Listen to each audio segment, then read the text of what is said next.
Right, ನ್ಯಾಯಾಂಗ ಬಂಧನಕ್ಕೆ ರನ್ಯಾರಾವ್ನ ಒಪ್ಪಿಸಲಾಗಿದೆ. ಡಿಆರ್ಐ ಅಧಿಕಾರಿಗಳು ರನ್ಯಾರಾವ್ನ ಕಸ್ಟಡಿಗೆ ಕೇಳದ ಹಿನ್ನೆಲೆಯಲ್ಲಿ ರನ್ಯಾರಾವ್ನ ಸೀದಾ ನ್ಯಾಯಾಂಗ ಬಂಧನಕ್ಕೆ ಒಪ್ಪಿಸಲಾಗಿದೆ. ಅಂದ್ರೆ ಮತ್ತೆ ಪರಪ್ಪನ ಅಗ್ರಹಾರದತ್ತ ಹೆಜ್ಜೆಯನ್ನ ಹಾಕಿದ್ದಾರೆ ರನ್ಯಾರಾವ್.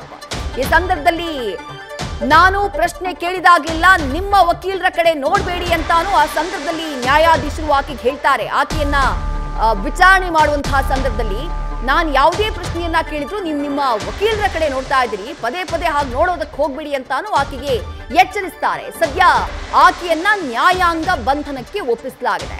ತನಿಖೆ ನಡೆಸ್ತಾ ಇರುವಂತಹ ಡೈರೆಕ್ಟರೇಟ್ ಆಫ್ ರೆವೆನ್ಯೂ ಇಂಟೆಲಿಜೆನ್ಸ್ ಅಧಿಕಾರಿಗಳು ನಮಗೆ ಮತ್ತೆ ರನ್ಯಾರಾವ್ಳನ್ನ ಕಸ್ಟಡಿಗೆ ಕೊಡಿ ಅಂತ ಕೇಳದೇ ಇರುವಂತಹ ಹಿನ್ನೆಲೆಯಲ್ಲಿ ಮತ್ತೆ ಆಕೆಯನ್ನ ನ್ಯಾಯಾಂಗ ಬಂಧನಕ್ಕೆ ಒಪ್ಪಿಸಲಾಗಿದೆ.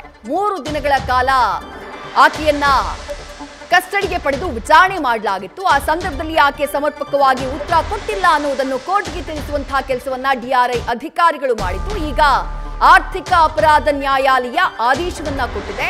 ರನ್ಯಾರಾವ್ಳನ್ನ ಮತ್ತೆ ನ್ಯಾಯಾಂಗ ಬಂಧನಕ್ಕೆ ಒಪ್ಪಿಸಿ ಆದೇಶವನ್ನ ನೀಡಲಾಗಿದೆ.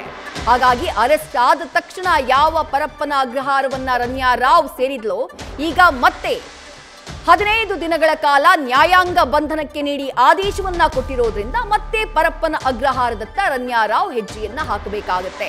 ಸೀದಾ ಅಲ್ಲಿಗೆ ತಗೊಂಡು ಹೋಗ್ಬಿಡ್ತಾರೆ ಡಿಆರ್ಐ ಅಧಿಕಾರಿಗಳು. ನ್ಯಾಯಾಂಗ ಬಂಧನಕ್ಕೆ ಕೋರ್ಟ್ ಒಪ್ಪಿಸಿರೋದ್ರಿಂದ 15 ದಿನಗಳ ಕಾಲ ರನ್ಯಾರಾವ್ಳನ್ನ ನ್ಯಾಯಾಂಗ ಬಂಧನಕ್ಕೆ ನೀಡಿ ಆದೇಶವನ್ನ ಆರ್ಥಿಕ ಅಪರಾಧದ ನ್ಯಾಯಾಲಯ ನೀಡಿರೋದ್ರಿಂದ ಪರಪ್ಪನ ಅಗ್ರಹಾರ ಜೈಲಿಗೆ ರನ್ಯಾರಾವ್ ಶಿಫ್ಟ್ ಆಗಬೇಕಾಗತ್ತೆ.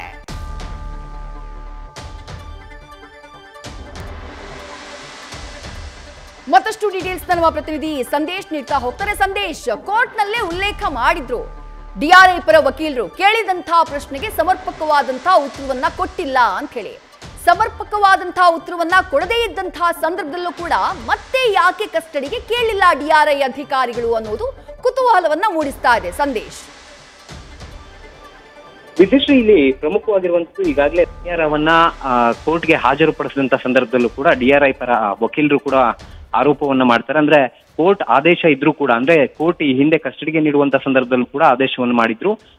ಡಿಆರ್ಐ ಅಧಿಕಾರಿಗಳ ಒಂದು ವಿಚಾರಣೆಗೆ ಸಮರ್ಪಕವಾಗಿ ಏನು ವಿಚಾರಣೆಗೆ ಸ್ಪಂದಿಸಬೇಕು ಅಂತ ಹೇಳಿ ಸೂಚನೆಯನ್ನ ಕೊಟ್ಟಿದ್ರು. ಈ ಸೂಚನೆಯನ್ನ ಕೊಟ್ಟರು ಕೂಡ ಎಲ್ಲೋ ಒಂದ್ ಕಡೆ ನಾವು ಕೇಳಿದಂತ ಯಾವುದೇ ಪ್ರಶ್ನೆಗಳಿಗೂ ಕೂಡ ಆಕೆ ಉತ್ತರವನ್ನ ಕೊಡ್ತಾ ಇಲ್ಲ ಅಂತ ಹೇಳಿ ಡಿಆರ್ಐ ಅಧಿಕಾರಿಗಳು ಕೂಡ ನ್ಯಾಯಾಧೀಶರ ಮುಂದೆ ಹೇಳ್ತಾರೆ. ಜೊತೆಗೆ ಎಲ್ಲ ಒಂದ್ ಕಡೆ ಇಲ್ಲಿ ಆರೋಪಿ ಯಾವಾಗ ಹೇಳಿಕೆಗಳನ್ನ ಕೊಡೋದಿಲ್ವೋ ಅಥವಾ ಈ ರೀತಿಯಲ್ಲಿ, ಯಾಕಂದ್ರೆ 3 ದಿನಗಳ ಕಾಲ ಕಸ್ಟಡಿಗೆ ಕೊಟ್ಟರು ಕೂಡ ಯಾವುದೇ ರೀತಿಯ ಸಮರ್ಪಕವಾದ ಉತ್ತರವನ್ನ ಪಡೆಯುವಲ್ಲಿ ತನಿಖಾಧಿಕಾರಿಗಳು ವಿಫಲರಾಗ್ತಾರೋ ಆಗ ಅವರು ಬೇರೆ ರೀತಿಯ ಒಂದು ತನಿಖೆಯನ್ನ ಮಾಡೋದಕ್ಕೆ ಮುಂದಾಗ್ತಾರೆ. ಯಾಕಂದ್ರೆ ಈಗಾಗಲೇ ರನ್ಯಾರಾವ್ರನ್ನ ಕ್ವಶನಿಂಗ್ ಕೂಡ ಆಗಿದೆ, ಜೊತೆಗೆ ಆಕೆಯಿಂದ ಪಡೆಯುವಂತಹ ಉತ್ತರವನ್ನು ಕೂಡ ಪಡೆದಿದ್ದಾರೆ. ಅಂದ್ರೆ ಪ್ರಮುಖವಾಗಿರುವಂತದ್ದು ಬರೀ ಬೇಸಿಕ್ ಕ್ವಶನ್ಸ್ಗೆ ಮಾತ್ರ ಆಕೆ ಉತ್ತರವನ್ನ ಕೊಡ್ತಾ ಇದ್ರು. ಈ ಸ್ಮಗ್ಲಿಂಗ್, ಗೋಲ್ಡ್ ಸ್ಮಗ್ಲಿಂಗ್ ಪ್ರಕರಣಕ್ಕೆ ಸಂಬಂಧಪಟ್ಟಂತೆ ಅಥವಾ ಗೋಲ್ಡ್ ಅನ್ನ ಎಲ್ಲಿಂದ ಎಲ್ಲಿಗೆ ಸ್ಮಗಲ್ ಮಾಡ್ತಾ ಇದ್ದು, ಜೊತೆಗೆ ನಿಮ್ಗೆ ಯಾರು ಹೇಳಿದ್ದು ಸ್ಮಗಲ್ ಮಾಡಕ್ಕೆ, ಈ ರೀತಿಯ ಪ್ರಶ್ನೆಯನ್ನ ಕೇಳಿದಂತ ಸಂದರ್ಭದಲ್ಲಿ ಯಾವುದೇ ಉತ್ತರವನ್ನ ಆಕೆ ಕೊಡ್ತಾ ಇರ್ಲಿಲ್ಲ ಅನ್ನೋ ಒಂದು ಮಾತನ್ನ ಕೂಡ ಈಗಾಗಲೇ ವಕೀಲರು ಹೇಳಿದ್ದಾರೆ. ಅಂದ್ರೆ ಇಲ್ಲಿ ಪ್ರಮುಖವಾಗಿರುವಂತದ್ದು ಇಷ್ಟೇ, ಈ 3 ದಿನಗಳ ಕಾಲ ಕೂಡ ಎಷ್ಟೇ ನಾವು ವಿಚಾರಣೆ ಮಾಡಿದ್ರು ಕೂಡ ಉತ್ತರವನ್ನ ಕೊಟ್ಟಿಲ್ಲ. ಹಾಗಾಗಿ ತನಿಖೆಯ ಒಂದು ಆಯಾಮವನ್ನ ಬದಲಿಸ್ಕೊಳ್ಳೋಣ ಅನ್ನೋದು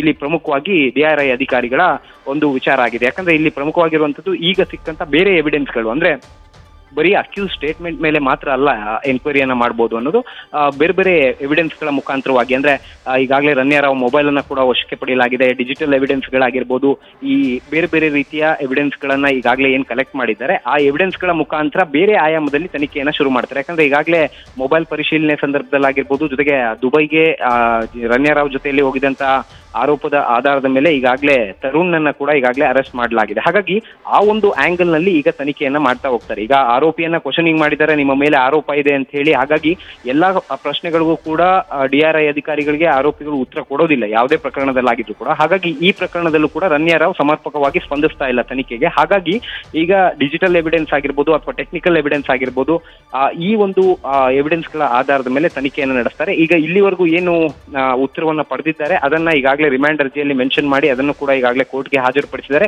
ಇನ್ನು ಇವರ ಅವಶ್ಯಕತೆ ನಮಗೆ ವಿಚಾರಣೆಗೆ ಅವಶ್ಯಕತೆ ಇಲ್ಲ ಅನ್ನೋದನ್ನು ಕೂಡ ಸ್ಪಷ್ಟವಾಗಿ ಹೇಳಿ 15 ದಿನಗಳ ನ್ಯಾಯಾಂಗ ಬಂಧನಕ್ಕೆ ರಿಮಾಂಡ್ ಅರ್ಜಿಯನ್ನು ಸಲ್ಲಿಸಿದ್ರು. ಈಗ ಕೋರ್ಟ್ ಕೂಡ ನ್ಯಾಯಾಧೀಶರು ಕೂಡ 15 ದಿನಗಳ ಕಾಲ ನ್ಯಾಯಾಂಗ ಬಂಧನಕ್ಕೆ ರಮ್ಯಾರಾವ್ ಅವರನ್ನ ಒಪ್ಪಿಸಲಾಗಿದೆ. ಹಾಗಾಗಿ ಇಲ್ಲಿ ಪ್ರಮುಖವಾಗಿರುವಂತದ್ದು ತನಿಖೆಯ ಆಯಾಮವನ್ನ DRI ಅಧಿಕಾರಿಗಳು ಬದಲಾಯಿಸಿಕೊಳ್ತಾರೆ. ಅಂದ್ರೆ ಆರೋಪಿಯ ವಿಚಾರಣೆ ಸಂದರ್ಭದಲ್ಲಿ ಯಾವುದೇ ರೀತಿಯ ಸ್ಪಂದನೆಯನ್ನ ಮಾಡಿಲ್ಲ. ಹಾಗಾಗಿ ನಾವು ಟೆಕ್ನಿಕಲ್ ಹಾಗೆ ಡಿಜಿಟಲ್ ಎವಿಡೆನ್ಸ್ ಗಳ ಮುಖಾಂತರವಾಗಿ ಜೊತೆಗೆ ಈಗಾಗಲೇ 2ನೇ ಆರೋಪಿಯನ್ನ ಬಂಧನ ಮಾಡಿರೋದ್ರಿಂದ ಆತನನ್ನು ಕೂಡ 5 ದಿನಗಳ ಕಾಲ ಕಸ್ಟಡಿಗೆ ಪಡೆದಿರೋದ್ರಿಂದ ಅವರ ವಿಚಾರಣೆಯನ್ನ ಮಾಡ್ತಾರೆ. ಇನ್ನು ರಮ್ಯಾರವನ್ನ ಕೋರ್ಟ್ಗೆ ಹಾಜರುಪಡಿಸಿದಂತ ಸಂದರ್ಭದಲ್ಲೂ ಕೂಡ ರಮ್ಯಾರಾವ್ ಪರ ವಕೀಲರು ಕೂಡ ಆರೋಪವನ್ನ ಮಾಡ್ತಾರೆ ತನಿಖಾಧಿಕಾರಿಯ ಮೇಲೆ.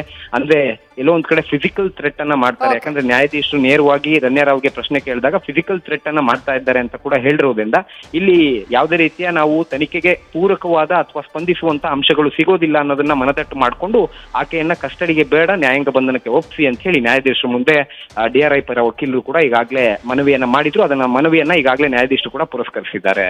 ವಿದೇಶ್, ಥ್ಯಾಂಕ್ ಯು ಸಂದೇಶ್, ತಮ್ಮೆಲ್ಲ ಡೀಟೇಲ್ಸ್ಗೆ. ನ್ಯೂಸ್ ಫಸ್ಟ್ ನಿರ್ಭೀತಿಯಿಂದ ನಿಮ್ಮ ಪರವಾಗಿ.